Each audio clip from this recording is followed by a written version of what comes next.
Hey guys, and welcome to a new video. Today Brian and I are going to talk about the lighting in Cryengine, and especially the lighting in Breeze. We will learn a few tips and tricks on lighting your scene in Cryengine and how to do different moods and daytimes using volumetric fog and more. By the way, my name is Roma and I am the technical evangelist. The following video you will see was live streamed together with our very own Learning Manager. Many of you are already familiar with Brian Dilg. If you are new to this series, you might be also wondering what you are currently looking at. We made a cool little game project called Breeze and introduced some parts and pieces of Breeze to you in the live streams. You play as a small robot dropped somewhere on a low poly island. You try to find fuel to fill up your rocket and return from your vacation. During our original stream event, each mechanic in the game was introduced one at a time, including some commentary from our resident developer experts at Crytek, who also work on our very own games. Now we are bringing you all of that and much more, as we are adding step-by-step tutorials to the mix, enabling you to create your own island, filled with beautiful low-poly assets, and some platforming game mechanics you can enjoy. So let's start with the video. Brian decided to not to talk with me for a second. We lost Brian to outdoors. Yeah, Brian run away. I cannot hear him, but I can feel him. Sorry about that. I don't know how that happened. Don't worry. I have a confession to make. It's my first Twitch stream. Yeah. Don't be scared. I am a little bit, but I think the people in the chat are not. Purple usually means epic, so I'll take it. Yeah, purple definitely means epic. Maybe Brian. So Brian, what the hell are we going to do today? I don't know.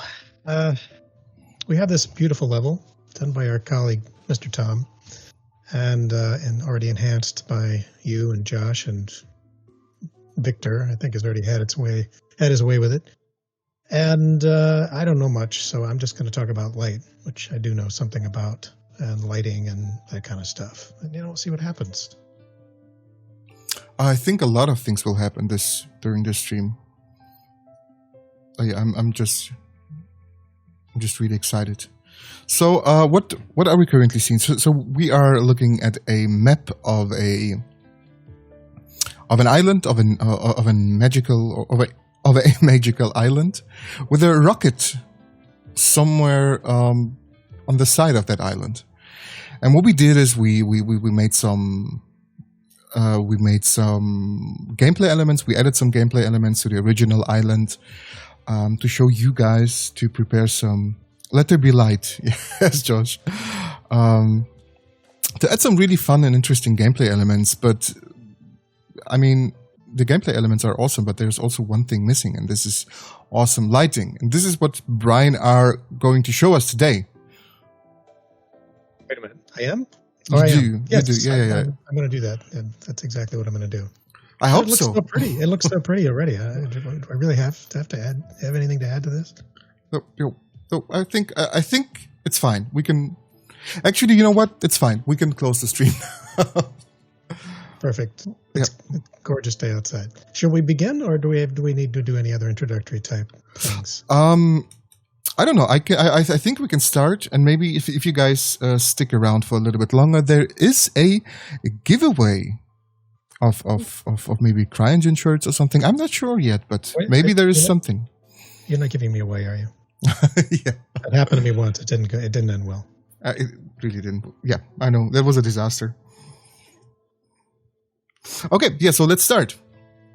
Okay, well, thanks for coming, everybody, on a Sunday. If you are watching live, and if you're not, that's fine, too. And it's Josh. I'm going to try not to watch Josh's comments because it'll make me laugh. Yeah. So we have this beautiful level, which I don't know the original purpose Tom was building this for. He built this really gorgeous, low-poly world.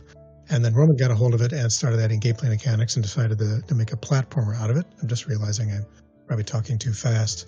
Should think tutorial brain rather than DJ brain. And hopefully most of you have tuned in up to this point and kind of see how it goes. And Roman, if you need me to or want me to show anything at some point, since I have total control, just jump in. So I think you probably know if I jump into game that what happens is we have our lovely player, thanks to Mixamo, who runs around and wants to collect these. What are we calling them? Fuel cans. Those are fuel cans. Fuel cans you have to gather, and as soon as you gather a few of them, did you move the trees a little bit? Don't you? Did you? I didn't, and I was wondering about that. I thought, are these platforms, or what is going on with these?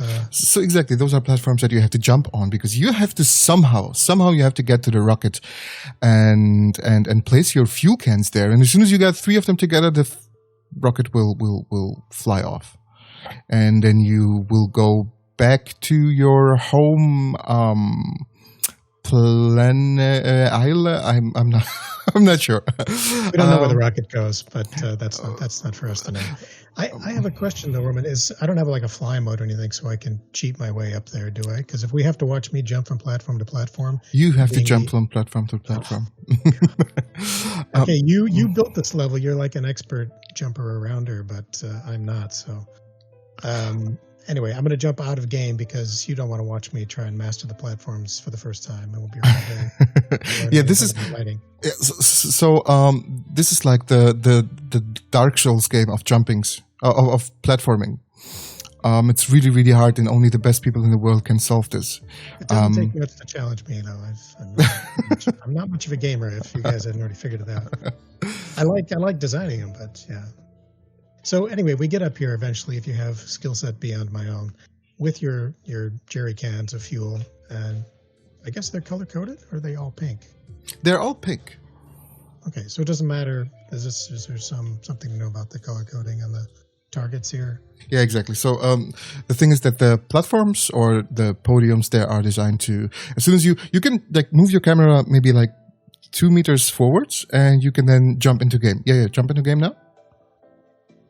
So, you see, you dropped one of the cans off. If you go back a little bit, you can pick another fuel can and then go to the red podium again, and you will be, placed another one.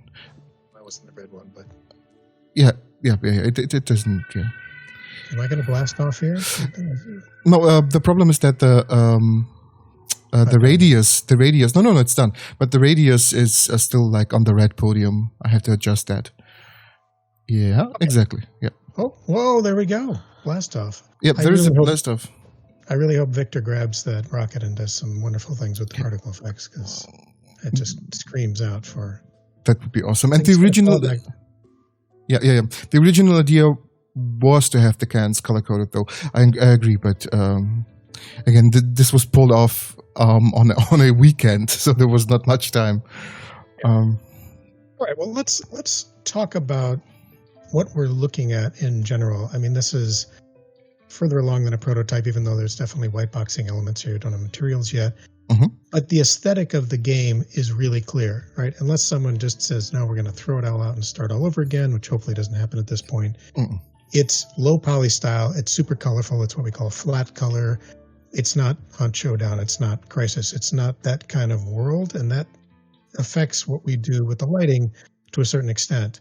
We still have shadows, and we still have sun, and we have more than one environment preset, which we'll get into in a minute. But, I guess the first thing I try and do is look at it from the perspective of what's the feeling of the experience that we want to give the player.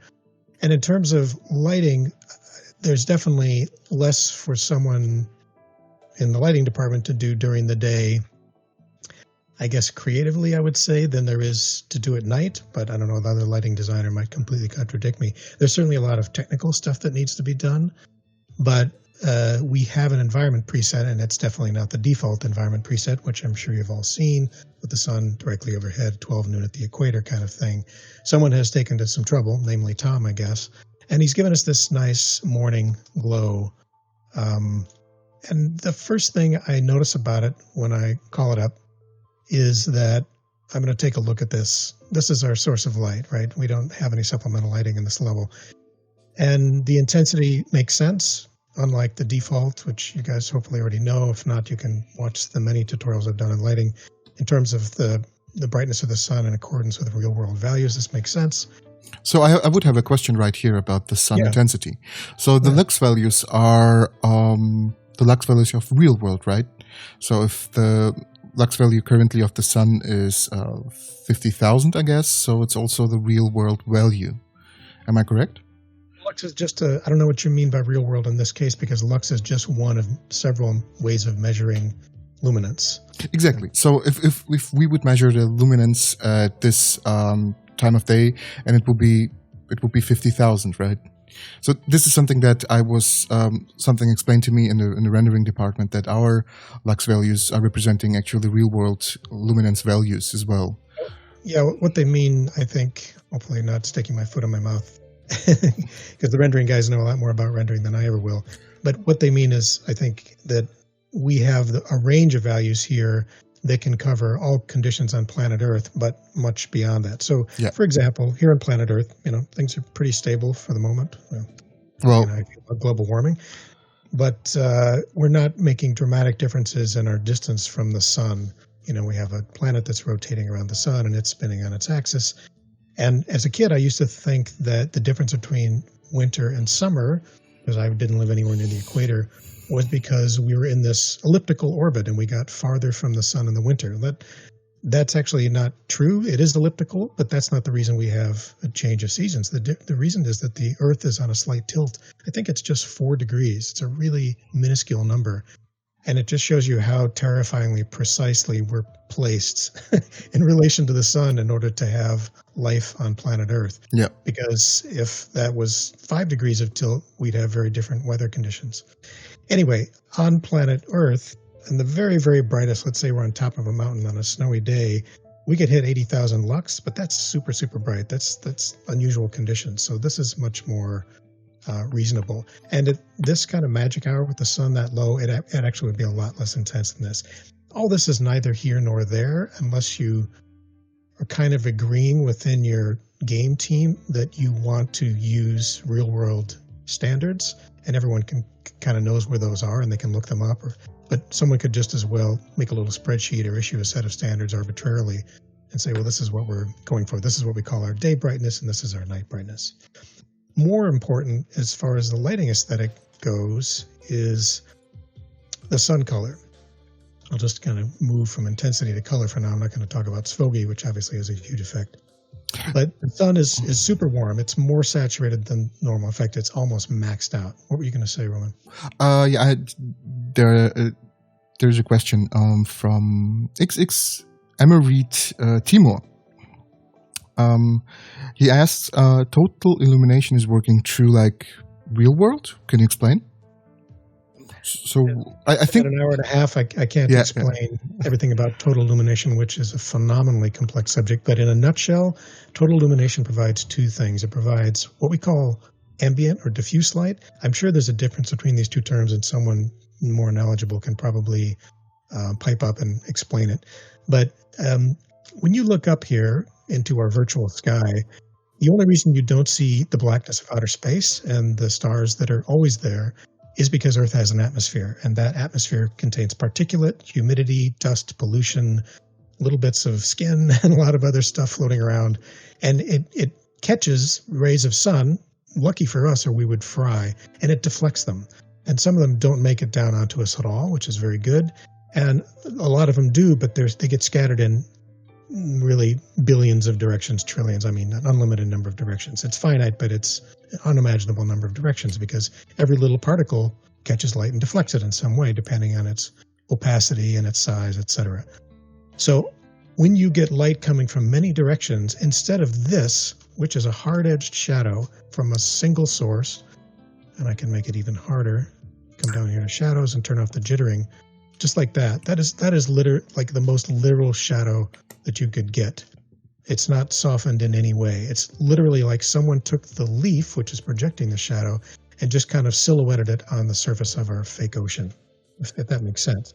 But when you get multiple beams coming from multiple directions, you get something like this is trying to fake, and you can't do it really well because it's incredibly expensive, which is that every beam of light, which are now coming from, like I said, millions of directions, are still casting a single hard shadow, but now those shadows are in slightly different places.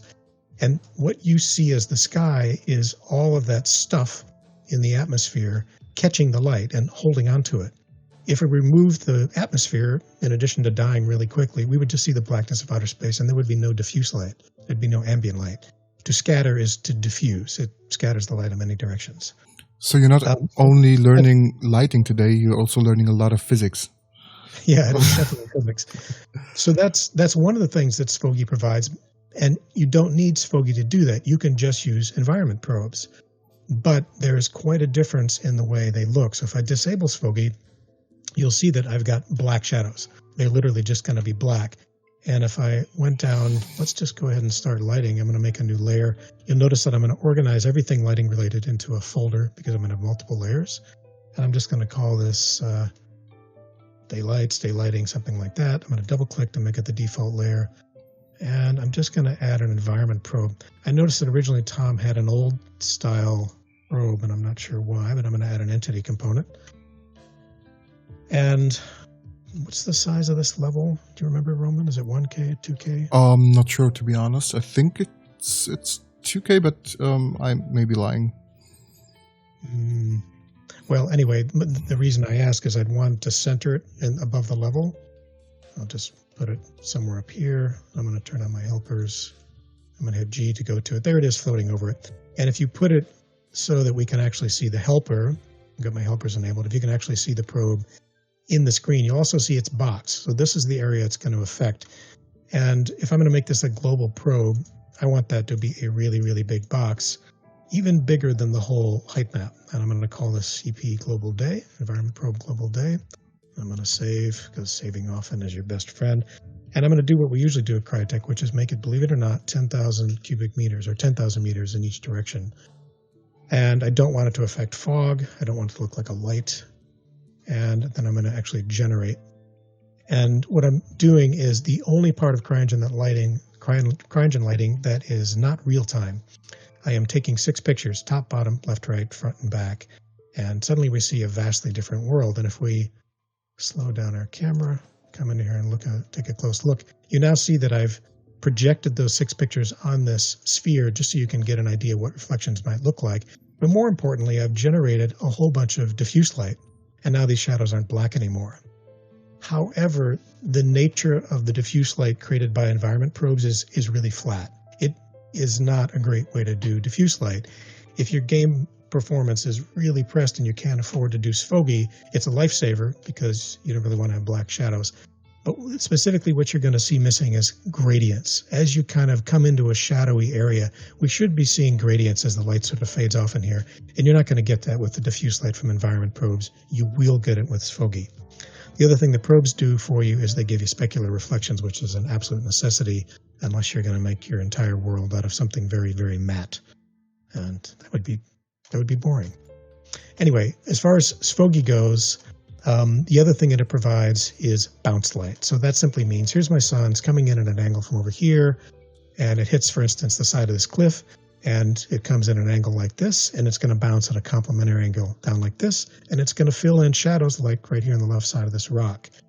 And by default, Svogi does 1 bounce, and it takes a lot of resources and a lot of math. We have additional modes that you can go beyond 1 bounce, but things start to get really expensive. And as you probably already know, we're changing this all. We're adding ray tracing, which means going far beyond just 1 bounce lighting. And we can control the length of that tracing. Whoops, sorry, right here, cone max length. The longer these rays are traced, the better things look, but the slower things get. And at some point, if you make this too long, you're going to see Svogi's rendering lag behind your frame rate, and you'll get these weird artifacts where, I guess I could demonstrate it for you, but as you move, you'll see it kind of slowly filling in the gaps. So this is all part of game optimization, sort of striking a balance. But as soon as you got that's a question for me, but as soon as you got like something short, like 2 meters or 4 meters, this will definitely just render the 4 meters ahead of you, right? And it won't look that good anymore. It's not, like from here to here, you get something, but you're not going to get the kind of realistic effects Where are the cabins? Like, this wall is not going to bounce light all the way over to this hut here. Yeah. It's never going to make it that far. So currently there's no bounce at all. And also, Nick asked if we can see the sphere again. That's possible. And The probe? Yeah, the probe. And now we have some bounce light again. Okay. Yeah. So all I'm doing, by the way, is I'm sure you guys know your way around the sandbox basics, but I'm selecting the entity. There's a little tricky thing if you're not used to it, which is you can click on the same entity because I don't want to deselect it, or you can kind of click here to get this perspective viewport to be the active window and then control spacebar to make it full screen. And if it's not right in front of the camera, G is go to. Well, at least that's how I think of it. And then I'm just rolling my scroll wheel back a little bit and then Alt middle mouse spinning around the entity so I can see the reflections projected on it. I hope I kind of answered the question. Svogi is an enormous topic. Bottom line, it takes a lot of tweaking to get it right. Yeah. To balance performance and looks. It's not a cheap thing to do. So yeah, I'll probably come back to it as we talk here. One thing that you should understand is once I do enable Svogi, that it's going to replace the diffuse contribution of the environment probes, which is a good thing because I'll get those gradients. I'll get more sophisticated ambient light. And very simply, if you know nothing else about Svogi, you should understand that I can control how intense the bounce is with my injection multiplier. You see this kind of bouncing around here? And I also can control a very odd thing, which is how much the color of the sky influences the diffuse contribution of Svogi. This looks nice. Here. The color I'm talking about here, use time of day sky color. This is a little clue to one of the oddities that you really just have to get used to in Cryengine, which is that I'm using volumetric fog, which you enable here in the console, eVolumetric fog 1. You're always going to want to use it. You're never going to want to use the old fog system. At least I can't imagine why you would. I totally lost my train of thought there. Use time of day sky color means that while this old fog system is disabled, when I switched volumetric fog on, there's one thing that is definitely having an effect, and that is color top. So that color top controls the color of that skylight, right? And that's gonna be affected here if I change this to a non-zero value. So just to show you an extreme example, let me do that. So now you see that effectively, even though it doesn't look that way, I have red skylight, and that's why it's bleeding everywhere. I hope that makes sense. It's a bit of a tricky thing. Typically what I do here is bring the saturation of this up a bit so I get more realistically cool shadows, because shadows are not filled by sun, except in as much as it's bouncing. They're filled by the diffuse light from the sky, and the sky is blue, other than a magic hour.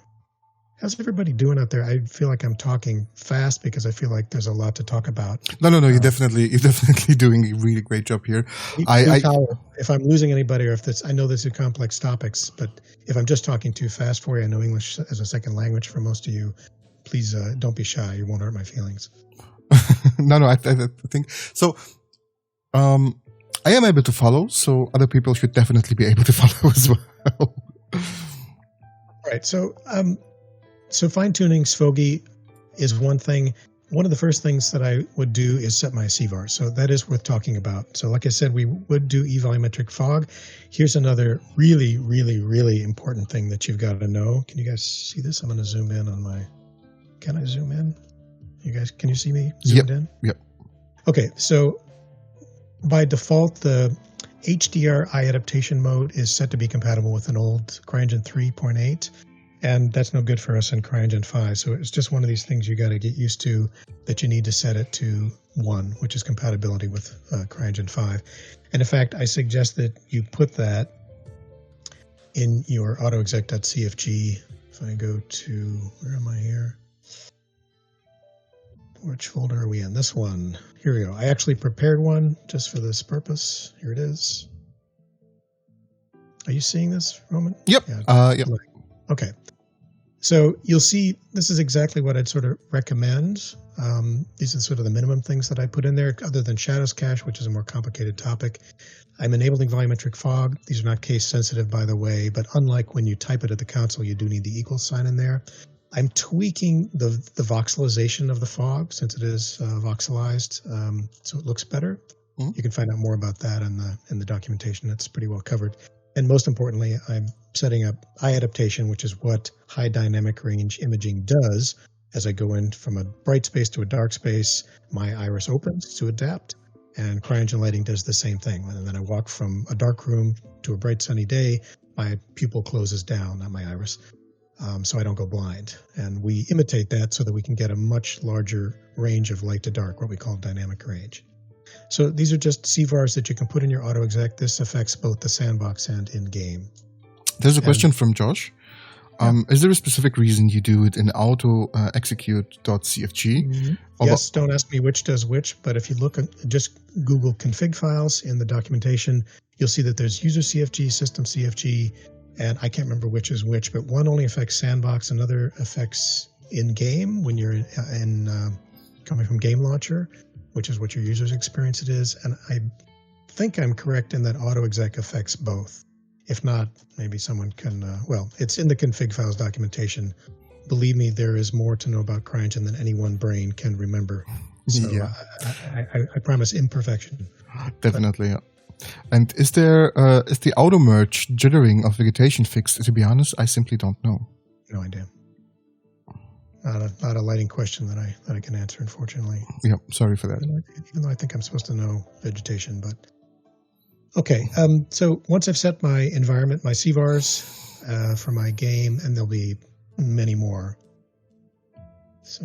Josh is commenting, executed after game start, as if the user typed it, like when you're in game. But it also affects the sandbox. I know that for a fact. In any case, once I've set my CVars, and I've started to tweak my environment preset. I've created my environment preset, and I've kind of finalized the look of it. Even before that's all done and I'm still messing around, I don't want black shadows. So I'm going to do this step that I already did, which is generate at least one cube map. And that's what we call those 6 TIFF files, those pictures that are snapshotted from the position of the global environment probe in this case. That's just the beginning, though, because what you're going to want to do is create a grid of these environment probe boxes. If I scroll out here, do you see the box? It's really, really big. It's 10,000 meters, but there it is way out there. So what you're going to want to do is just literally make a systematic grid of these cube map boxes across the entire height map. Every 200 meters is a good guideline. If you want easier math, you can do every 100 meters, and you should overlap them slightly. I'm kind of in a habit of doing, let's say, 100-meter boxes. Well, let me just make one. If I just talk about it, it's more confusing. Is it also important? To have the environment probes inside of buildings? So what about interior? How would I handle interior with environment probes? Or Yeah, we're going to get there, but we're going in this order because this is actually the order that we need to do them in and kind of keep track of things. So there's my probe. By default, it's 10 by 10 by 10 meters. And if these were sort of my big grid, I would make them either maybe 200 meters, depending on the size of the level. For easy math, I'm going to make them 100 in each direction right now. And then right away, I don't want it to look like a light bulb making the fog glow. It should have an invisible effect in terms of its diffuse contribution, or if I'm using Svogi handling specular reflections.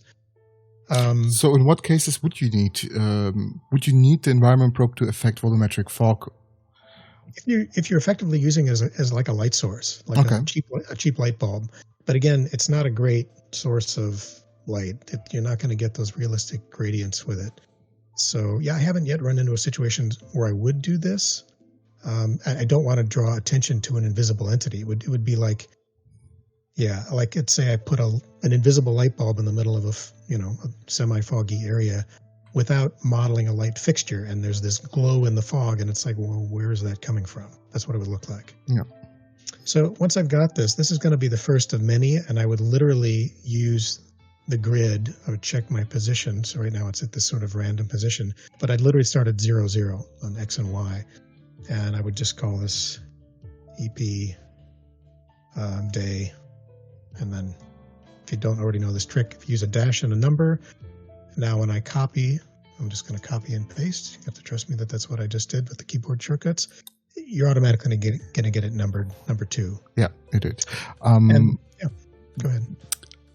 Loverick asks, Yeah, looks great. Is this a platformer? Yeah, this is a platformer. This is a small game. Just platforming where you run around, jump on those platforms, and get to a specific area. Yeah. And I would have another question for you. Yeah. So, if there is Svogi already enabled, where is the necessity? Is this a word? Necessity. In environment probes. For example, of course, reflections, right? So specular. If specular reflections doesn't conjure up an image, here's an example. Let me slow this mouse way down. So after you activate and after you've activated total illumination, the real necessity in environment probes are reflections rather than some help with lighting, right? Yeah, I'll say it again, that once you enable Svogi, by default, its diffuse light contribution completely replaces the contribution of the probes. They don't do anything with diffuse light anymore. You could mess with the diffuse multiplier here all day long. They're not going to do anything if Svogi is doing what it's supposed to be doing. But what it does do is specular reflection. So this is just this environment probe fakes itself as being a shiny silver ball. And yeah, actually, it's not going to generate a specular reflection. I'd have to model one. But trust me, it would kind of look like this. So the shinier the surface is, the more you're going to see this little hot spot reflecting anything bright like our sun. And those are specular reflections. I'm sure the rendering team's rolling over. Josh can give a better explanation of what specular reflections are. But anyway, going back to my grid here, so something I want to do systematically. There is something we need to pay attention to here, which are two things. Sort priority. So we need to prioritize the contribution of these things in order from the global to the smallest, most area-specific probes. So the global environment probe is the only one that should have a sort priority of 0, period. Next, my big 100 or 200 meter grid of probes that I'm going to make across the entire level, I'm going to set their sort priority to be 1. These are all going to be integers, okay? So they're secondary. So in other words, the global environment probe gets to take its first crack at illuminating the level, handling reflections and so forth. And then these, which are closer to the world, closer to the terrain, closer to the entities, render after that. And if Josh, you have more to say about that, feel free to chime in. And the smaller and more specific they get, the higher the sort priority is going to be. So someone asked about inside the buildings. I'll get to that in a minute. Those are going to have sort priorities of a higher number, 2, even 3 or 4, etc. So the other thing we need to pay attention to is the fall off. So by default, there is no fall off. So the contribution of this thing, I can come back and see the grid. I managed to put it right in the middle of a cloud, didn't I? There it is, the box. So its contribution to diffuse light, specular reflections would end full stop with a hard edge at the edge of this box. And that's not a good way to do this. So what I want to do is let this thing fade away so I can blend these together a little bit. So 1 means 100% here. So I'm just going to set it to, let's say, 0.96, which makes for some easy math, because now what I'm going to do is I'm actually going to temporarily link my second probe to my first. So I can easily just offset it 100 meters in one direction. I'm going to do it on the x-axis. That's not what I wanted to do. Not that, but up here. And actually, I'm not even going to do, I meant to do 96. So you see it's going to match this. So they overlap by 4 meters. If I select both of them, you'll see what I mean. I'm just going to unlink this. See if I can find a spot where you can see the overlap. Going to be tricky to navigate too.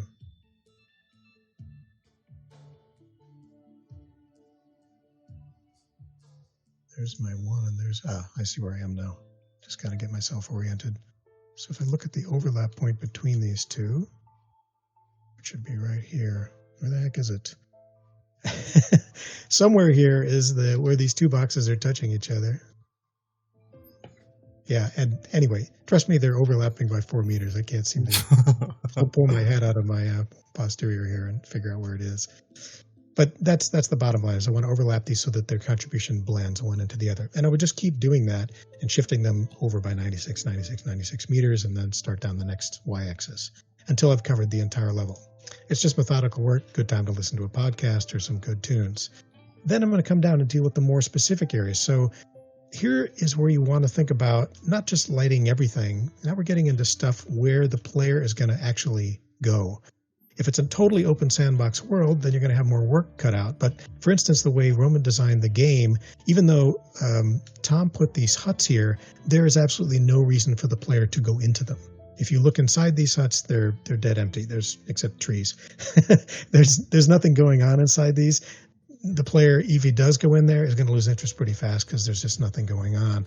So I wouldn't light them in meticulous ways that I normally would. Let's say the player was going to go in there, though. What I'd want to do, I'm not going to worry about the attic, is that I would create a probe just for each room, and maybe even one for the house. Just depends on how much I care about really accurate reflections in here and what kind of objects populate the space. I also might do some kickers, make some area lights where the door and window frames are and add a little bit of extra light, or fake sunlight with a projector through some kind of texture. So I would just come into here, and again, I could just actually copy and paste one of these and Control-Shift to snap it in here. And I would call this, whatever the name of this house is, living room 1 or whatever it is, and a much smaller box size. And I would actually just kind of come back and match my box size to the size of the room. There's no reason to make it any bigger. And if you really want to get fussy, you can also add a clip volume in here and confine the contribution of this thing, just like you would do like an interior fog. So it only affects the interior and it can't bleed outside of it. I hope that makes sense. Most importantly, I need to set my sort priority to a higher number than the global and the grid. And that's kind of the process of laying down probes. I would go room by room, and then any other exterior areas, like we're going to spend a lot of time hopefully coming back to this area. Maybe we want to kick some really nice reflections around here and get a little bit more meticulous. One other thing I'd say about the environment probes is once you've got them, save your level and then start rendering them. So we only generated the cube map for our global, and I can tell because if you look down here, the cube map path has actually been populated with the name of a folder and the name of the actual TIFF file that it generated. Once I've got that enables me to do something really, really key. Once I've gone through all these probes and clicked on generate, and I've got all these TIFF files saved in your textures/cube maps folder, I can then do a really important thing that'll save me zillions of hours of work, which is come up to here and level lighting, regenerate all cube maps. This is the last thing you want to do before you leave at the end of the day, and just let it run overnight. Depending on how big your level is, this could take quite a while. So anything moves in your level, any entities get moved, materials change, lighting changes, all the cube maps have to be regenerated. But you can't do this kind of automatic regeneration of them until you have that TIFF file path.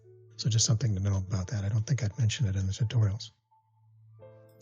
No, it's actually really valuable information. Because I love total illumination. Well, you do need both. What I think you mean is that you prefer the diffuse light, the way diffuse light looks with Svogi, and you're absolutely right. But you do need cube maps still for specular reflections. Yeah, definitely. I don't know if anybody has any more questions about that, because I kind of want to get into the night stuff because there's a lot more to do. Yeah. I think, in my opinion, to create actual night scenes is a lot harder than doing some. It is. Yeah. Much harder, I think. I agree with that. Yeah. It's hard perceptually. That's one of the biggest problems. Your monitor needs to be really well calibrated. Yeah. There was something else I remember I wanted to talk about. Let's go back to our environment preset. We haven't talked about these parameters. And I've done an exhaustive series of tutorials on the environment editor, so I'm not going to cover everything here. But I started off saying, hey, let's look at the sun and its color. And as would be consistent with magic hour, because we're viewing the sun close to the surface of the Earth, even though it's curved, between our eyes and the sun's position as it approaches this horizon line, we're effectively looking at it through more and more atmosphere, closer and closer to the surface of the Earth. But are you sure about that? I'm sure about that. And the closer... But that the Earth is curved? Oh, God. I see what you're getting at. We'll talk about that later. I'm pretty sure about that. Anyway, the point is that the closer that atmospheric stuff is, some of which you can see, the closer it is to the surface, the more dense it is. Okay, it actually goes up to about 10,000 kilometers before it completely disappears. But down close to the surface, it's very dense and it reddens the light. And that's why you see all these wonderful colors, particularly juxtaposed against the blue sky. However, I noticed that Tom did something odd, which is, in my opinion, odd, which is that after all of the rendering is done, HDR comes in here in addition to color grading, and he set his color balance to be mega orange on top of a mega orange sun. And you may not realize the effect that's having because perception is a very tricky business and your eye tends to normalize everything you're looking at it and you lose your sensitivity. But I'm going to show you just how crazy this is because I'm going to take all the saturation out of it. That's what the level actually looks like with a very orange sun. If I come up and neutralize the color of the sun, that's what the entities actually look like. So it's interesting that he designed a very cool color scheme. I don't know if he was kind of planning ahead, that he knew he'd use like a real warm thing, or I would have done a little bit, maybe less blue, although it is very tropical looking. We're getting a lot of skylight here. And I would have taken care of the diffuse blue skylight through my Svogi. So anyway, it's just something worth pointing out. Now you can see how shockingly orange it is when you come back here. I'm not so crazy about tinting everything in the very last phase because it sort of has such a profound effect on everything the artists have done. All the materials, everything that's been designed is now just like had a bucket of paint poured on it. Very orange paint in this case. And not to impugn Tom, who knows a hell of a lot more about game design than I do, but I'm not sure that I agree with this philosophy. I would, if you want that warmth, I think what I would do is intensify the saturation of the sun, although you can see it doesn't look that intense right now. Maybe use a little bit of warmth here. Something like that, and juxtapose that against a nice cool skylight, which, by the way, you control here. Use time of day sky color. Yep. And because it uses this odd thing here, also intensifying the saturation level here. And so that's where you're going to get that nice cool skylight. Can you see this? Yep. Really nice coolness. That's the Svogi in combination with fog color top. And so I can get a nice juxtaposition there. But now that we've been used to seeing the really orange sunlight, now it just looks so cold. We're not acclimated to it. So there's a question from Loverick. So environmental probes change the lighting inside of their bounding box, right? Like inside of rooms and such. Yeah, just inside their box. The contribution is 100% to the edges if you don't change this maximum fall-offs from 1 or 100%. If you want to blend smoothly into another one, then you could fade it away, 16% into its size. But yeah, only within their box. And you can only see the box if your helper's around, of course. Other questions about probes or anything else at this point?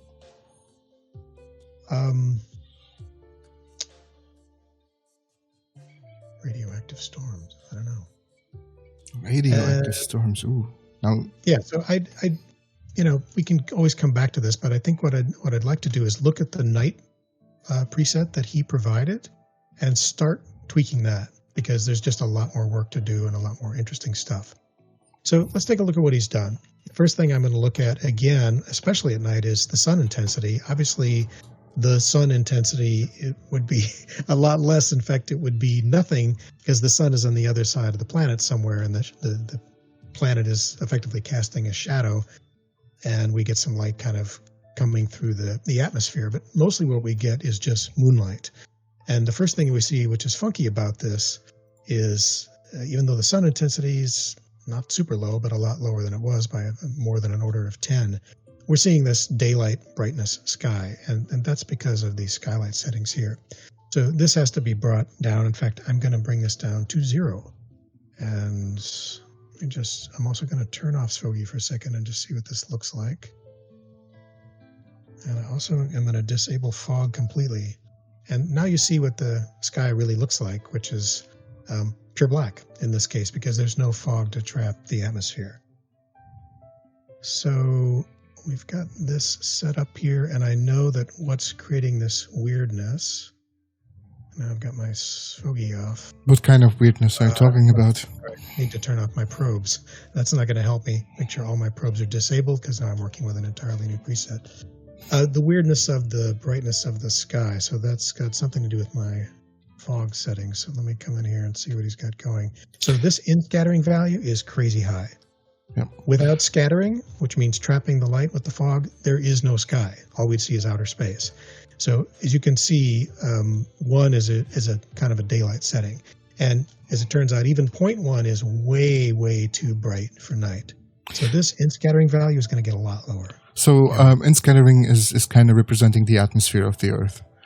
It literally says how much does the atmosphere, that stuff, that particulate, trap the sunlight as it passes through it. Nice. Okay. How much does it scatter the light and make this diffuse contribution? So even now, with it set to 0.01, it's still too bright. That's not a night sky. I would have another question for you.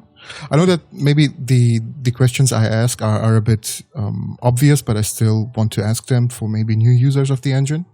Yeah. But why did you deactivate the environment probes for this night scene? Because those environment probes are calculated from a completely different environment preset. This one here. And so the specular reflections have no business. They have no place in this nighttime world. It just doesn't make sense. So okay. I wouldn't use them. I guess that you're very wise to ask that question, because we have time of day in Cryengine. We tend here to just use 12 noon because we're not often doing dynamic time of day. The challenge with doing dynamic time of day is the cube maps are baked. It's the only thing that's static about Cryengine lighting. Everything else is real time. So that means you've got to create a set of probes for every significant time of day, let's say every hour that you're going to actually put on the clock. And you're going to have to, through code or visual scripting, blend the contribution of all the probes as you move from one time of day to another. And that's a lot of work. So dynamic time of day is really challenging and a lot of work. I like that. I like that you said that was a wise question, because it was leading to dynamic lighting, because that was totally intentional, dude. It was totally intentional. Well so I'm not going to use this layer. Everyone sooner or later makes the mistake of forgetting to turn this off and losing their minds, reaching for environment preset settings and wondering why it looks so bizarre. And it just happens that you forget about the probe. So I've already generated some night probes, and I'm not going to touch those for now. And this is all invisible. So anyway, let's go back to our night preset here. It's really torment when you are a game developer who's used to 3 screens, which I do have in front of me, but I can only stream one of them. Yeah. To have all my many tool palettes confined to one screen is very claustrophobic. Oh, during night hours, doesn't sun intensity act as a moonlight intensity? That's a question. So in the real world, what happens is that the sunlight, depending on whether the Earth is between the sun and the moon or not, if it's not in the way, the sun strikes the moon and it reflects an incredible amount of light onto our surface. I mean, much less than the day. What is it? Let me think. Single-digit lux on a full moon night. Is it 6 lux, something like that? It's really low. It's much too low for gaming, for navigation, to be honest. But I would definitely drop this below 1,000. In fact, I'm going to drop it way down to 200. And that's kind of, 200 to 800 is probably the range I would sort of reach for in most cases. That's something that you would expect from a night scene, right? And even lower numbers. Yeah, and it's got a long ways to go here because I've got my Svogi off right now. But yeah, kind of 200 to 800 is kind of a reasonable range for a night setup.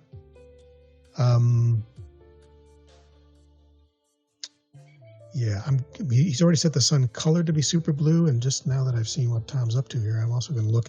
And he's also done a super blue tint with HDR. Again, this is the infamous James Cameron double mega blue. I'm not a huge fan of this. It's a little bit over the top. I'm just going to pull it out for now. I've said this in a tutorial, but blue is the last color the human eye can see before we lose color perception completely. And your cones take over, which just see black and white. So blue has come to be associated with night because of movies and photography. Blue looks darker to us. It looks less luminous than an equally bright yellow light or any warm light. Yellow is the opposite of blue. It looks brighter to our perceptual system. That's not the truth. It's just the way we see the world. So a way to make things look dark is just make it blue. I'm demonstrate it to you. If I'm going to just move this to yellow, I don't know if you can kind of see it, but this sort of feels brighter, even though it's kind of greenish. It definitely feels brighter, yeah. It's that's your eyes playing tricks on you, which it does a lot of. But there's a question for Ludwig again, but how would you link those environment probes to the time of the day? Would they blend in slowly, or would the day-night just pop in certain time? Okay, so what I'm doing, you notice that we have something called constants, which are always in effect. In other words, they're in effect for the entire preset. So when I click on one of these presets, I'm making it active, at least temporarily, and all of these constants kick in. So the position of the sun, which is directly overhead, et cetera, et cetera. However, we also have something called variables, and I'm completely going crazy with my mouse, talking and chewing gum at the same time. Sorry, there we go. Variables are keyframed over time, and that's what you see in the curve editor. So a very common mistake is to forget this and pay no attention to, well, put it this way, when people are new to the environment editor, often what they do is come in here and they find the timeline, the curve editor, and they start dragging this around and going, ooh, so that's what day is supposed to look like. Here's kind of foggy sunrise. Here's what night's supposed to look like. And they find something that's kind of close to what they want to make, and then they start messing around. And that's fine. You can study these defaults that we put in there and learn something from them. But unless you're doing dynamic time of day, you're honestly better off just keeping this at 12 noon and learning how to set everything manually yourself. And there's also a consistency in place. So when your studio sort of agrees on a system, it doesn't have to be 12 noon. It could be, 8:45 or whatever. That's where all our keyframes will be found. Those are the only keyframes we're going to touch. So in other words, keyframes are what link a specific time of day to a set of variables. Does that make sense? Yep. If we were to enable dynamic time of day by playing this at whatever speed we want, we'd see blending from keyframe to keyframe value. And I'm only seeing the keyframe of the currently active variable. So right now I'm seeing sun color, which you can see radically change day to night. Here's lux. Sorry, if I click again. So night, very, very dark, down to 0. Day, and now where I've set it in the middle of the day to be set up for night, it's way down low again, etc. I didn't really mean to make a sine wave. It's just mathematical luck. I hope that answered your question. Yeah, blending in slowly blending from value to value is automatic, I guess you'd say. Yeah. But the environment probes are a totally different story. That you have to do manually by effectively keyframing their diffuse multipliers. Right? This guy here, that's how bright it is over time. Yeah, dynamic time of day, that's one of the can of worms. So let's keep going with this business of setting up our night look.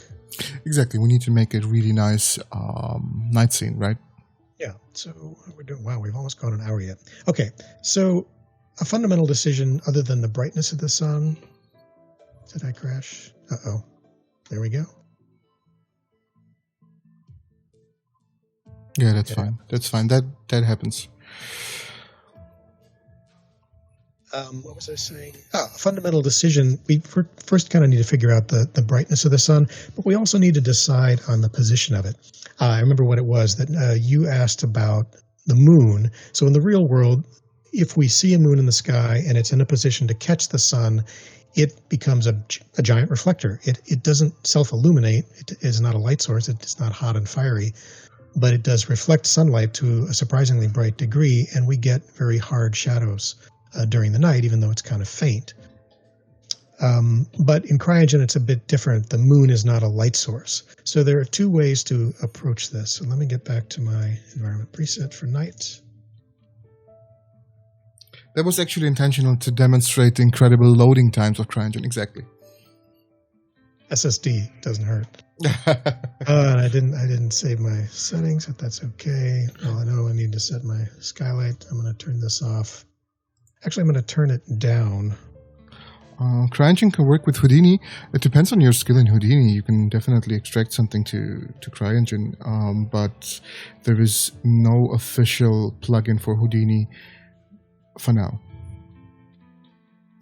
Okay, in terms of illuminating at night, the short story is that the sun is still my source of so-called natural light. I've got, electric lights, if you want to call them that. In other words, light entity components that I can add to the level and we'll need to do.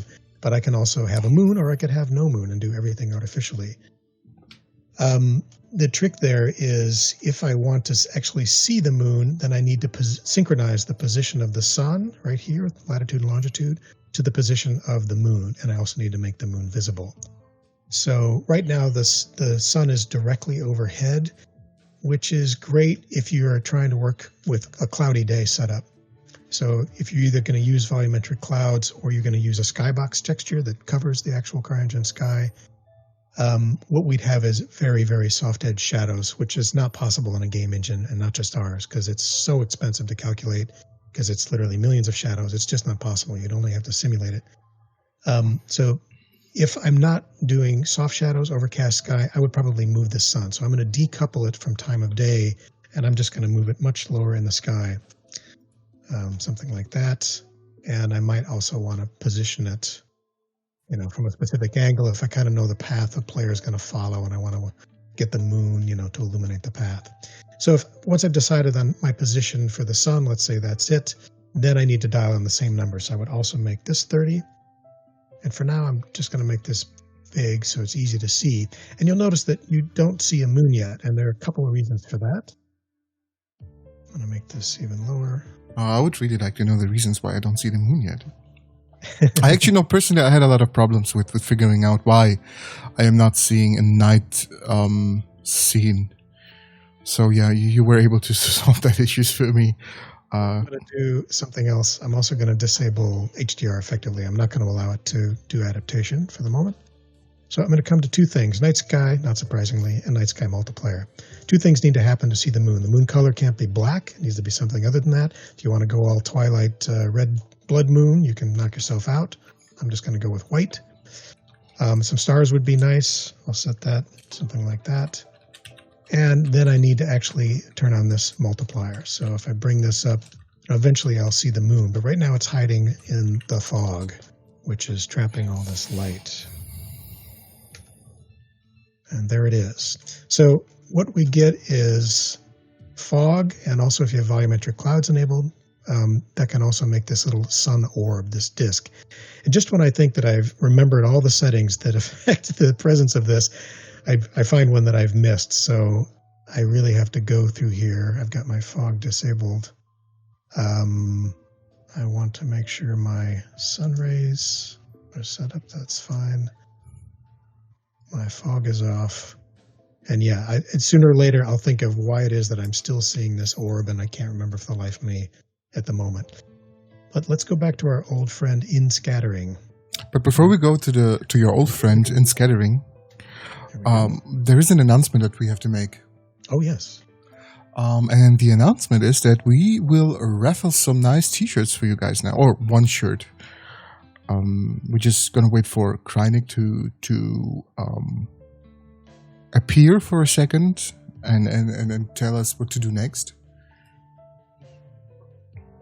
Yeah, so to enter the giveaway, you have to type in exclamation point, appear, Cryenic appears. Yeah, just type in.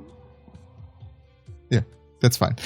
So guys, if you want to get a shirt, just type in what the Moobot says.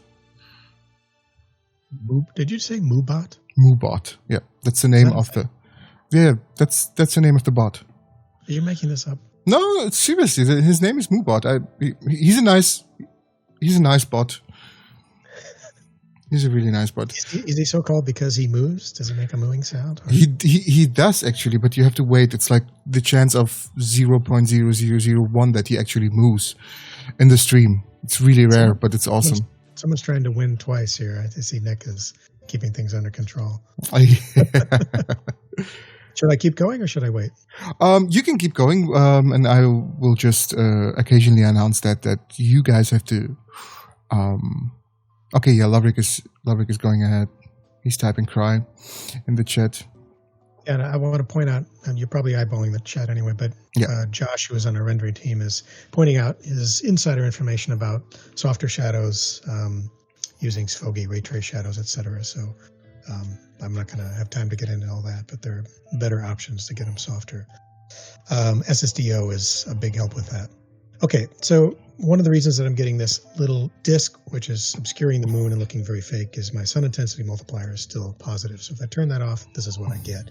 I still might want to get this kind of hazy effect, but before, I still got my fog on. Just want to make sure, but I don't want it to look like that. So I'm going to leave it like that for now. And I think you have still the screen space reflections on. Ah, right, because I rebooted. Yep, those are. Yeah.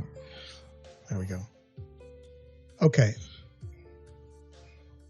I guess another thing that I would think about with regard to this level, I'll turn my Svogi on, is that I have a very distinctive low poly style. Even the clouds are low poly meshes. So I think one of the suggestions I would make is not using a realistic moon texture, but kind of use a more playful moon, something like that. It doesn't have to be, a 5-year-old playroom kind of moon with a smiley face and a bunny fishing, but, something a little more in the style of this kind of thing. But I don't have one on hand, so I'm not going to change that for now. Okay, let's take a look at Svogi for a second. There are two things. I'm literally going to kind of turn off Svogi right now. I'm going to turn off bounce light, and I'm going to turn off sky color multiplier. And wow, looks like I've got a probe hiding somewhere. Why am I seeing these? Maybe I need to update my geometry. Oh wow, look at cone max length. That is ambitious. I'm gonna moderate that a bit. Okay, I just want to see what our skylight is doing bouncing around. And you see this kind of muddiness to everything, which doesn't make any sense. Kind of puzzled why I'm getting this warm light coming from someplace. I guess I'll figure it out sooner or later. And the point I'm trying to get to, ever slowly, is by default, sky color multiplier is 1. And even though that sky looks really, really dark, it's way, way, way, way too much. So I'm going to bring that way, way down. Maybe something like that. Another thing that I want to look at when I get into the darkest of the dark areas in my level, the deep, scary shadows. Right now, the darkest area of this level would probably be inside these buildings. Yeah. If I don't want to see complete blackness, can you guys see detail? Are you seeing blackness or are you seeing some detail? We are seeing something. Like I can see the logs. Okay, because monitors are all over the place. Everybody's monitor is different, and unfortunately, calibration is not the norm. So there's something called diffuse bias, which I've talked about in the HDR tutorial, and that is something you can moderate as well. I would probably add a little bit of kick from some area lights in the door and window frames, and actually bring this diffuse bias down a bit so that I get some deeper shadows. You got to be very careful with that. Do you see what I mean? That this looks a bit more natural in the contrast range. Yeah. It'll be easy to see if I do this. If I bring it up, you'll see just how terrible diffuse bias looks. It's not really a light source. It's just like how blacks are my blacks, and I don't want them to be very black in this, or I do want them to be fairly black at this night situation. Okay, so we're kind of moving in that direction. Yeah, Roman. Yeah, guys, don't forget to enter the giveaway. That's if you want to win a shirt. Just type in !cry, and you will enter the giveaway, and you'll get the chance to win an awesome, really awesome Summer Academy t-shirt. Yeah, Shaderick, there we go. So all the people in the chat right now, if you want to win a really cool free shirt from us, enter the giveaway with !cry. And in the end of the stream, we will give out the shirt for you. Okay, sorry, Brian, continue, please. No problem. No, I'm just looking at my in-scattering and thinking that sky is too black, it's too dark. So I might need to bring this up a bit. I'm not seeing much stars, so I'd come back to here to my night sky settings. If I can manage to click on it. Maybe bring those up a bit more. Now we're talking. Night is a very tricky thing because there is never a time when your human perceptual system plays more tricks on you than at night. It's actually physically impossible to model how we see in really, really dark situations. Everything looks kind of fuzzy. It's sort of low resolution. I have yet to see any technique, digital, analog, film, video, otherwise, that can make things look the way they do at night. So I could be here a long time getting all my settings tweaked, but I've already spent some time in this, so I'm going to show you one that I've spent more time on that should bring us closer to how this should look. I'm still seeing like a weird warm light source. Hang on a second. I wonder if my work light is on somewhere in the level. No, it isn't. There we go. We have people entering the giveaway. That's what I want to see. I want you to see to get free stuff. Some really nice goodies. Oh, a t-shirt. Okay, I've got some probes created, and what a difference. The guy who asked earlier, why do I need probes? Well, here's why. I need probes that are reflections of the actual lighting that I've created. And now you start to see something, hopefully, that looks much more like a realistic night. Yeah, this looks awesome. Yeah, thank you. Okay. Oh, Brian, big thanks to the dev for doing his lighting tutorials. Really appreciate the humor and detail in them. Hey, thanks for the shout out. I'm really happy to hear it. We try to have fun making them, and but also make them informative, because we know if we bore you, you're not going to learn anything. So that's why it's not just for our own amusement, but we do try and use humor, because humor tends to get your attention and hopefully helps you learn better. In fact, it's a proven educational theory, as it turns out. Okay, so let's talk creatively about the lighting, since we're down. We have basically 20 minutes left here. Victor has already taken a wonderful pass at this level, and some of the magical things he's done, I don't know what these are. Do these have a name? These little swirly sprites? Those are, yeah, they are supposed to, they're supposed to be the wind lines. Yeah, I kind of figured that's what he was getting at. I love that he did it in a low poly style. It's a tricky business because he's fading out the opacity, and that's quite a bit of rendering work, I would assume. Josh can speak to it more intelligently. But I guess I raised that question because normally at here, I would start to play around with using some fog. But the standard volumetric fog is obviously not a low poly kind of style, and I wouldn't want to undermine this. But let's take a look at how it looks. I did create some fog entities here somewhere. And let me unlock them. They are active. Hello. Am I seeing them? Ah, there they are. So if we go into game, let's just walk around. Going into game. Complex key for me. Or my keyboard is freaking out. There we go. Let's just kind of walk around the level and see how this feels. I've got pretty dense fog right now. This is what I'm curious about, is how does the volumetric fog, which tries to simulate reality, work with this kind of foggy-ish, windish factor? Actually, this is a different effect. Did Victor do this as well? These kind of wisps along the ground? Yeah, so these are almost kind of in the style of what volumetric fog can do when you animate it. But these things here are in a more consistent low poly style. So I guess this is just a creative decision. I don't mind the way the volumetric fog mixes with these, but you may feel like you want to do something more consistently low poly style. Or we could temper this and kind of chill it out a little bit. The other thing that he's done is fireflies. I guess that's not what this is. Is this just supposed to be alerting the user to this is where he's going to find a power pack? Or these are fireflies. Those are fireflies. Yeah, those are definitely fireflies. But this localized light close to the terrain, is that the same light that's also illuminating up here where the tree is and everything? Yeah. They are just randomly placed just for visual effect. Those will be... They're just really powerful fireflies. Yeah, exactly. Okay. Yeah, so this is where things start to go back and forth between the lighting team and the particle team, materials team in this case. we might adjust these lighting levels or something to, make this more subtle, but also has kind of that cartoony style, which is not a bad thing given our game design. What I'm really going to be concerned about is the player's ability to navigate the level. So I guess, Roman, we have to hop through these platforms I guess you did this on purpose. So our face sort of goes through these trees, or was that the trees that maybe got moved?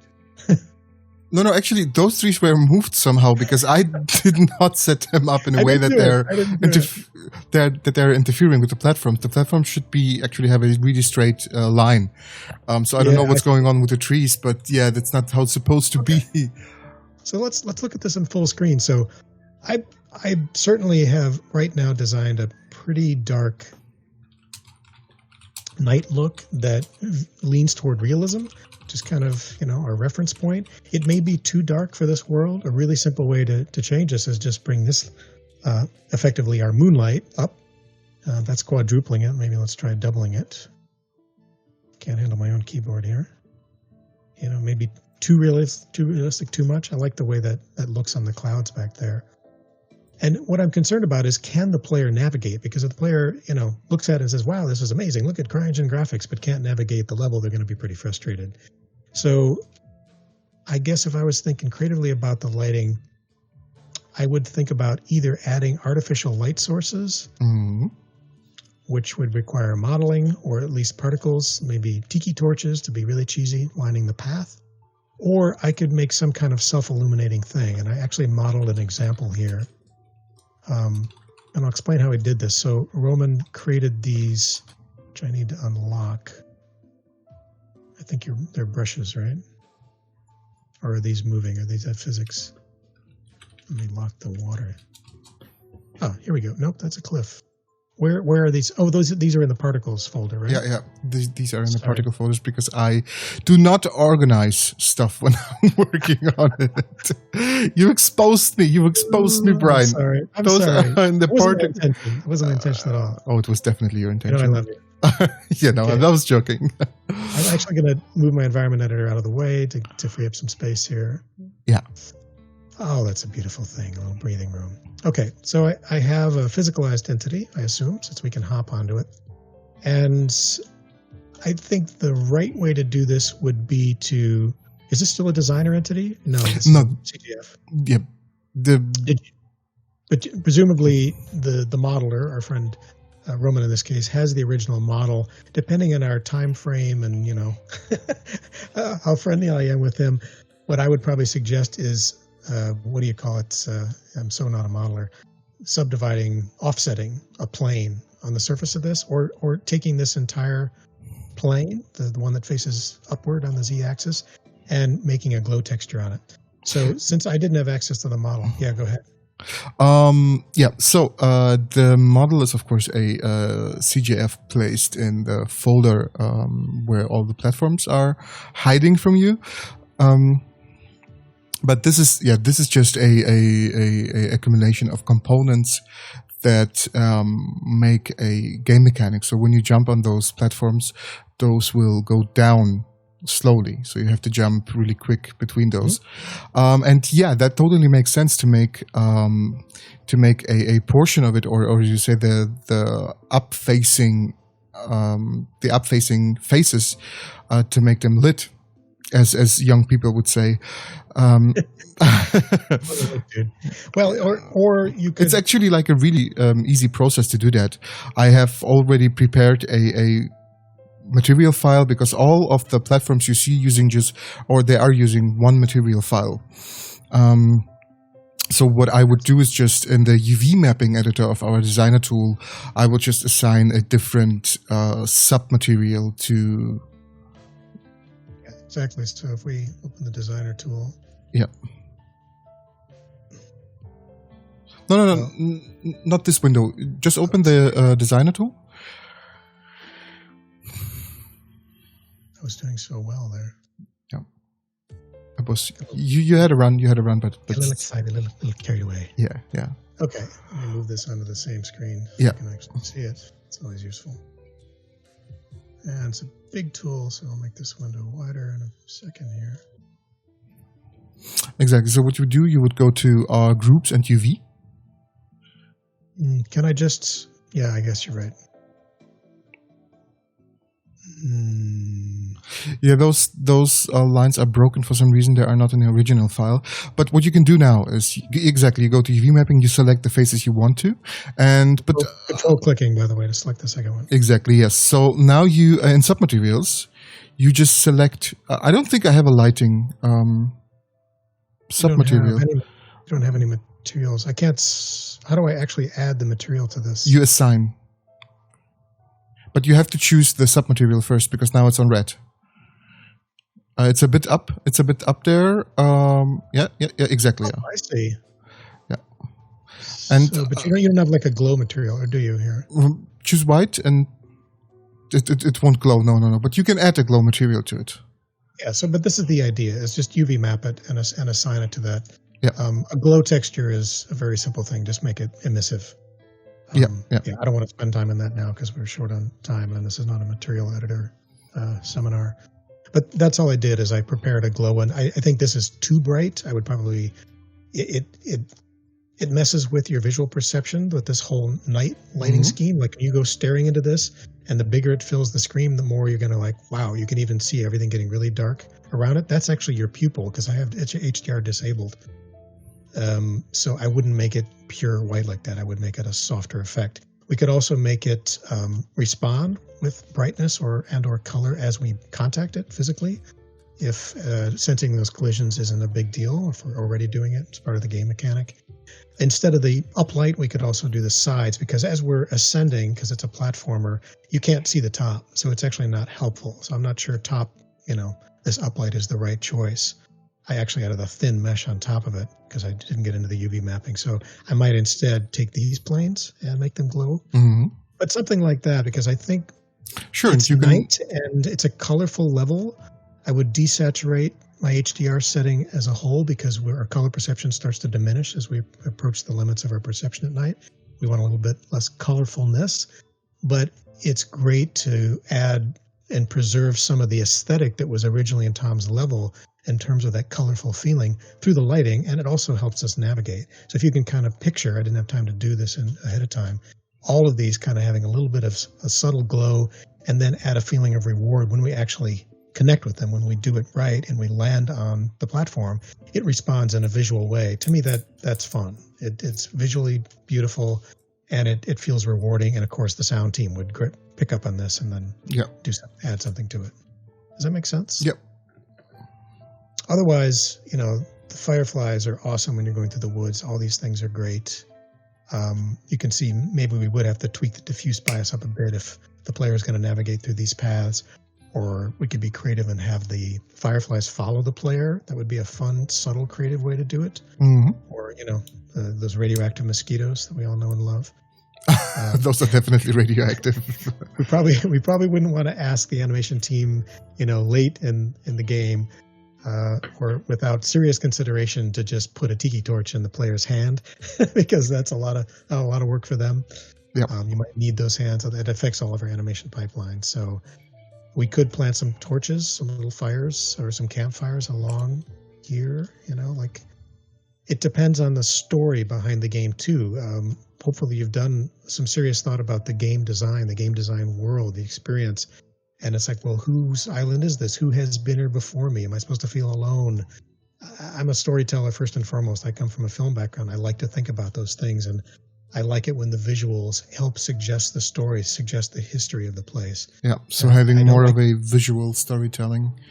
Yeah, I think that every design decision should come from story. That's the origins. That's when people sit around the table and first have the excitement of designing the game world, the history of the world, all that stuff. And then when we get lost and we go off the rails, we can refer back to the game design document and say, where were we headed? Yeah. Is this a horror game? Is it a kid's game? And these are very different worlds. So the only other things in terms of lighting, I would definitely want to put a light inside that rocket. I want it to catch the eye. I want it to glow inside there softly. And then when it blasts off, of course, ask Victor, particle effects to go crazy with it and project some light downward. Other than that, we could also choose, again, depending on story, to put some life inside these huts. We could choose to put some glows of light in there, but if then the player is allowed to go in there and explore and there's nobody at home, again, that suggests a different line of story where these people seem to have been home recently. They paid their electric bill, but where are they? How come they're not here? Yeah. These are all kind of story decisions. So one thing I'll say about day and night lighting for interiors in general is that there's an enormous contrast, particularly during the day, between interior light levels and exterior night levels. You can prove this to yourself if you stand at a window during the day and look out that window. Your eye will quickly acclimate to the outside, and that's what HDR tries to take care of. But right now I have HDR disabled completely.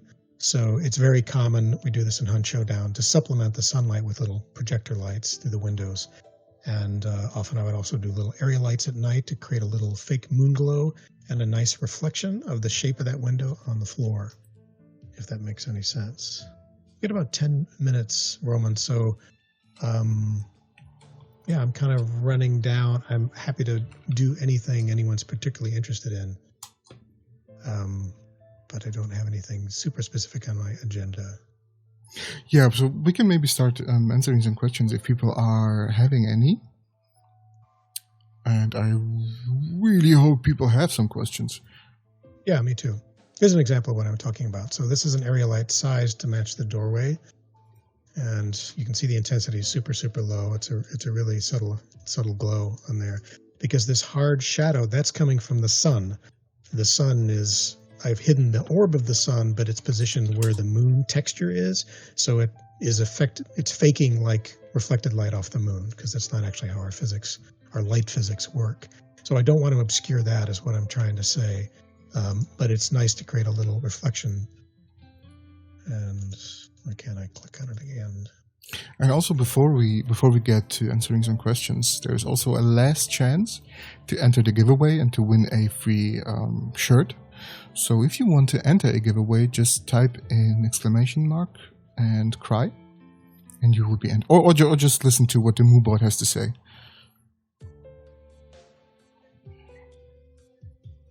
I love it. Okay, and let's see. So I have a little question about GI in Hunt. There's a lot of buildings with very thin wooden walls, yet I don't notice any light leaks from Svogi. Is there any special work done to prevent light leaking? If you have very thin meshes, you can definitely have light leak issues with Svogi, so I suspect that the team did something, even though it looks thin, to block that light. And I don't know, because I wasn't here for that part of the purpose. But, I mean, we're talking about very thin materials. I think our walls are thicker than that, but unfortunately, I don't know the answer specifically about Hunt. Yeah, exactly. Yeah. You can use volumes to prevent light from leaking.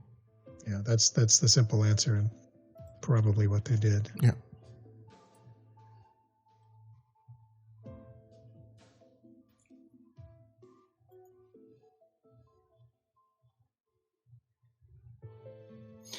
Questions. In Hunt, for example, for any realistic game, if you're using realistic lux values for the sun, how do you handle light components around the level, point lights and projectors, and creating realistic values? That's a great question. Yeah, so I think it was the color grading tutorial? It was a recent tutorial. I kind of mentioned this. Let me bring my environment editor back on the screen. And I'm going to go back to our day preset. And let's move inside one of these huts. The short answer to your question is it doesn't make sense to put a light component in a level with a lux level that is unrealistically bright by real world standards. I'm just going to hide this fog. So you can see, because of the way HDR is set up right now, I have a mostly dark area dominating the screen, and so this looks a bit overexposed. That's intentional. Yeah, you see as I move into it, it darkens down a bit. Oh, and I have the wrong probes on. See, I told you you're going to make that mistake. Hide those night probes, turn on those day probes. Much better. So let's try to illuminate the inside of this hut. And is my Svogi on? No, it isn't. I left it off. There we go.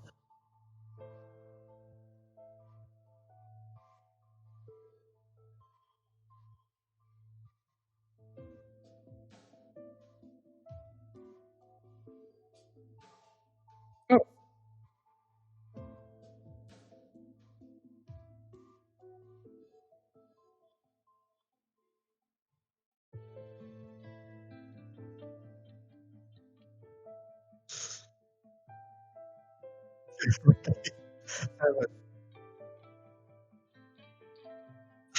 Only from you.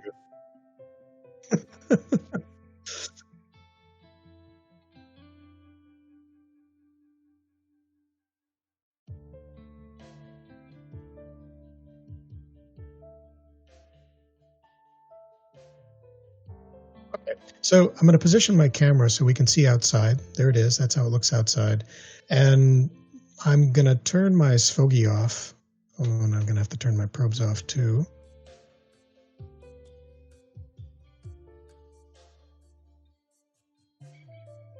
And I've got a little light source in here. And there it is. Without it, it's black. And I'm just going to do something very simple that you might think is a good idea in the beginning, which is I'm going to set the brightness of my light source to be as bright as the sun. Now, there's a problem here, which is that my sun units, my sun intensity brightness, are in lux, and my diffuse multiplier is not. And I don't remember the formula to match it up, what the conversion rate is, but I know if I do something like this, I'm going to have a really, really bright light source. And we've gone nuclear inside here. Yeah, so I'll try and kind of match the brightness of the sun. I'm actually surprised it's that bright. Something like that, kind of getting in the ballpark. Does it look realistic to you? I think not. Because what this means in the real world is that I would have to find an electric light that is as bright as the sun by the time it reaches the Earth. And that would be one expensive light. And it would also be very, very hot. Even an LED, you would cook your meals with it. We just don't light our interiors to these kind of levels, and you don't notice it because, this is a big complex topic. But in essence, your eye acclimates as you move around, and it only acclimates to what is kind of dead center in front of you. And so when you're inside, unless you're standing there looking out the window, you don't notice that to your eye, which is adjusted to your interior light levels, the outdoors looks really, really bright compared to the indoors because they're at vastly different intensities. So let's come down to something more realistic. Once I've gotten used to this, and I would have to tweak my HDR settings, I would normalize this and make it look kind of normal. And what should happen, because this is what happens to you physically in the world, is when I do look outside, for a brief moment, it looks really bright out there because your eye takes a second to adapt. And that's the same guideline that I would apply to setting the brightness levels of your light components. I hope I'm answering your question. Yeah.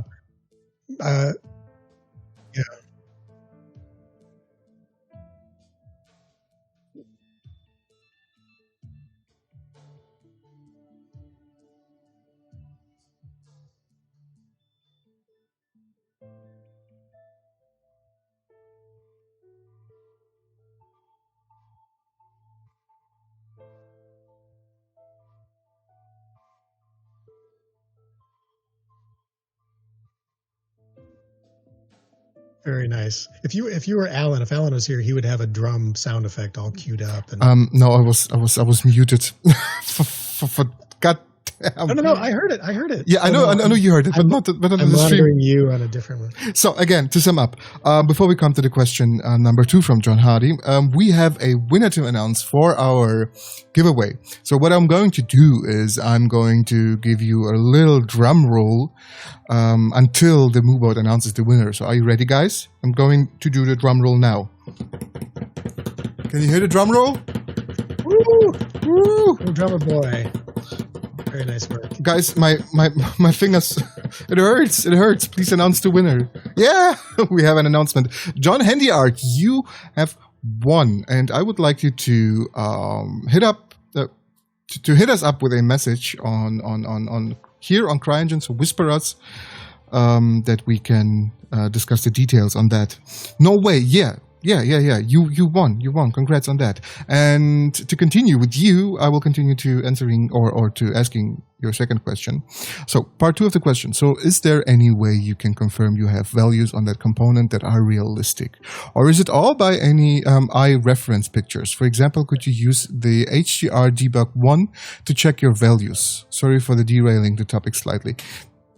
Well, I would ask more than one person about this. Yes, you can use HDR debug 1, which is what I've done here, so that I can see the levels in 3 different units, and one of them being lux. If I had time to make a middle gray material and place it on the surface of this plane that I just added, this box, I could measure the luminance of it, keeping in mind that this setting, bulb size here, on my light component, where is my light component? This is the problem with not naming it. Here it is, the one with the light bulb on it. I'm a genius. If I set this to, let's say, be equiluminant over a 3-meter distance instead of falling off, then I know that I'm getting even lighting in here, and I can kind of come into it and let it fill the frame and say, okay, let's hit 36 lux, which is not very bright.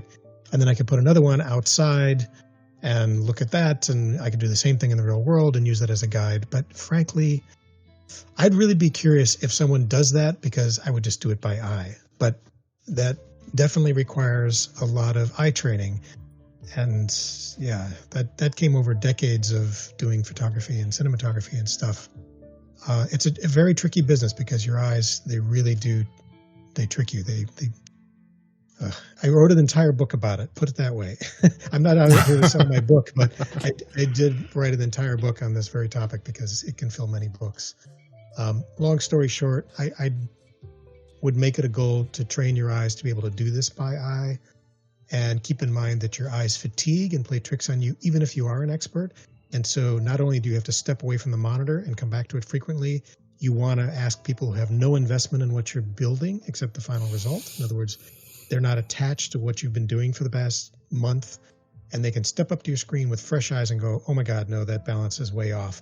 And you'll kind of see it through their eyes and go, oh, I see what you mean. So let's pull down the intensity of the interior light components. No one has the ability to maintain this perfect objective perspective. It's just the way human perception works. But definitely make it your goal to train your eyes so you can do this mostly by eye. You can certainly look at these lux values, but I don't find myself that the math is as helpful as eye training experience. One cheap way to do eye training, by the way, is take a lot of photographs. Digital cameras, fortunately, that's free. When I was learning, it was all film, and it was an expensive way to learn, especially with motion picture cameras. But now with digital, it's really, really easy. I didn't feel like you derailed that, by the way. That's a good question. Integration mode 1 or 2. Yeah, go ahead, Roman. You're moderating. There's another question. I don't know if this was answered before, but when integration mode 1 or 2 is used for total illumination, the sandbox will soft lock when loading the level. What could be the root cause of this? I haven't experienced it, so I don't know. File a bug report and include your email, and you'll get, I think, did they get links to? No, I guess they don't see the JIRA tickets. We do make help desk tickets for these things, and someone should get back to you whether it's a known bug or it's not a bug, or shed more light on that. But yeah, that's not something I can tell you. I haven't experienced it. Great advice to get fresh eyes on your work, or make it the first thing you look at on Monday morning. Yeah. Well, that is a great tip from John Handy too, to look at it on Monday morning. Yeah, I mean, this is kind of the golden rule of all visual imaging work, is realize that your eyes are very, well, you could say reliable, reliably unreliable. You get to know their foibles.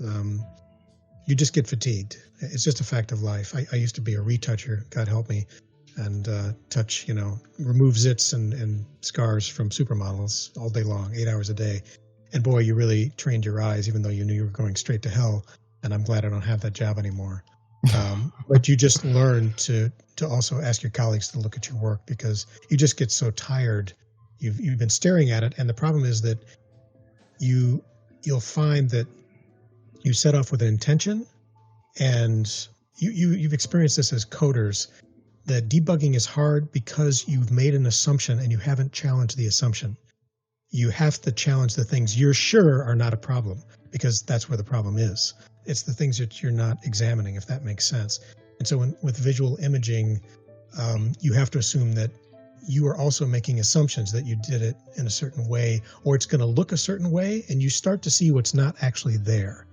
Your eyes are at the mercy of your brain, and those two things combined are very, very tricky. So get friendly with your team and call on each other all the time. And yes, do look at it first thing Monday morning. Yeah, and I think that sums up our session for today. I think we are where we should be. So thank you for watching, guys, and thank you, Brian. I will also link a few of the recent tutorials that Brian did on lighting techniques in Cryengine down in the video description, so you can check them out and learn a few things here and there.